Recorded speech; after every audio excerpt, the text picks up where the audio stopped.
Hey guys, Michael Clark here with BAM Weather and the Weather Portal. In this video, we're going to talk about the Daily Forecast tab and what it all is comprised of and what it means and how to use it. So this should be relatively self-explanatory, but there are a few variables in here in the way we make these forecasts up that I think after watching this will be helpful. So let's get right into it. So when you go into the application and you click on a location, right? You can see that when you go somewhere, you're going to have that 10-day tab. That's what we're going to talk about. We're going to click 10-day. Now, this forecast updates 4 times per day. All right, it's usually about every 6.5 hours you get a new 10-day forecast. This forecast is comprised of a blend of about 90 different weather model ensembles. Sometimes it does a great job. Other times, just like the hourly forecast, this is automated weather data that our meteorologists, we can't change what it says. This is not our forecast. This is forecast information from a weather model. So essentially, we're trying to display the best information that we can, but it's not always going to be perfect, and that's why we cannot stress to you enough. Use the chat function in the app and watch the videos. That is very important. That allows us to bridge the gap between data and human. And a lot of weather apps, actually all of them are not capable of doing that, which is why we do that. All right. So without further ado, let's talk about the parameters. You have the icon for the day. You have your high temp. Your low temp is always going to be on the morning here on the left as you wake up and you're looking at your app. Wind speed, direction, and gusts. And then you have AM and PM pop percentage. This is probability of precipitation broken down into 12-hour chunks. So the first 12 hours of the day is AM, the second 12 hours is PM.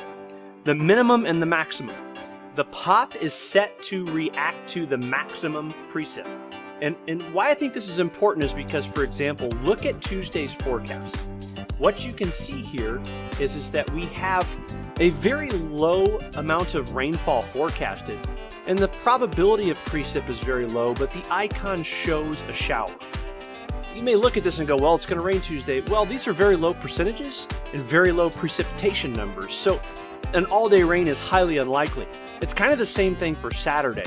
You see a 38% chance of a thunderstorm, only 1/10 of an inch on the max side, which means probably hit or miss and not an all-day rain.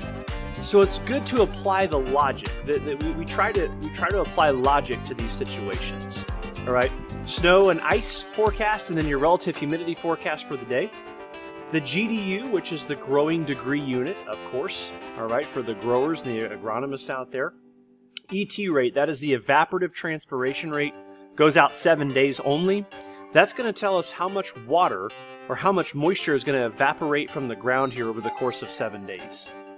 The soil temperature forecast, this is going to be the temperature of the soil for the top 4 inches. So that's going to be a forecast for essentially the average soil temperature for the day. 67, 66, 63, that's kind of it's not the warmest point, but it's not the coolest point. It's kind of the average. Then we have our dew point temperature forecast. All right, it's the temperature of the moisture in the air. And then we have our spray forecast, which if you look at this forecast here, the next 10 days, it's not a bad forecast to be spraying. The yellow, once again, is we advise caution. There's caution, but overall it probably is going to work out. Green means go, although the weather forecast says you can spray, it's looking good today. Or if it were to be red, that would mean we would advise against not spraying. Then you go down here, this is the historical weather information, last year's data. This was the high and low on last year, how much precip fell on this day last year, and the growing degree unit for last year. This is specific to your location, to your address, okay? Whatever you plug in, polling specifically for that spot. And then the averages, this is just the 30-year climatological mean, or the average, if you will, of what the temperature normally is, what the precip normally is, and what the GDU normally is. So once again, I cannot stress to you enough, guys, use that chat function, watch the videos. If you have questions, it's very important you talk to our team of meteorologists always before making big decisions. The data is there as a tool. It's not perfect. It's better than most, but it is subject to error that we just cannot control because that's the automated data side of things. And that's kind of how that works. Computer models are computer models. All right? We can massage them, but we can't change them. And if they're wrong, they're just wrong. If every model's wrong, listen, this has happened multiple times where all the models may miss a forecast. And we have to do our best to come up with the best answer as a human forecaster, which is the video and the chat. If you have any questions, feel free to reach out to us. Thanks for checking out the daily forecast tutorial. Talk to you soon.